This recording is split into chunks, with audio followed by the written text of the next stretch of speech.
Jai Hind, students. Today we are going to learn about the phrasal verbs in English. What is phrasal verbs? Phrasal verbs are the verbs which are combinations of verb and preposition or adverb. For example, stand up. Stand is a verb and up is a preposition. Sit down is also phrasal verbs. The combination of verb and preposition or adverb is called phrasal verbs, which gives different meaning as compared to verbs exact meaning.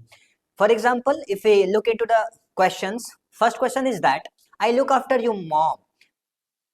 I look after you mom. That means कि मैं अपनी mummy की क्या करूंगा, देखभाल को करूंगा. I put off the meeting. Put off का मतलब होता है किसी भी चीज को कैंसिल कर देने के लिए यूज करते हैं. पुट ऑफ करना पोस्टपोन करने के लिए यूज करते हैं. I cut off the wire. That means किसी चीज के कनेक्शन को तोड़ने के लिए, डिस्कनेक्ट करने के लिए क्या करते हैं हम लोग, कट ऑफ का यूज करते हैं.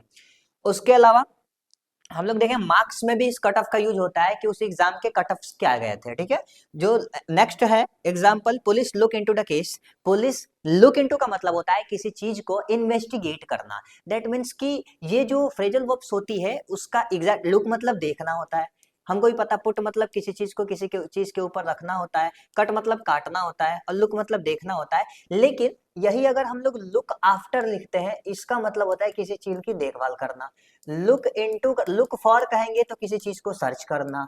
लुक इनटू करते हैं तो उसका मीनिंग क्या हो जाता है, अलग हो जाता है. यानी कि जैसे हम लोग वर्ब्स के साथ एडवर्ब और प्रीपोजिशंस को लगाते हैं तो उसके मीनिंग्स क्या हो जाते हैं, डिफरेंस हो जाते हैं. These words is called phrasal verbs. Okay.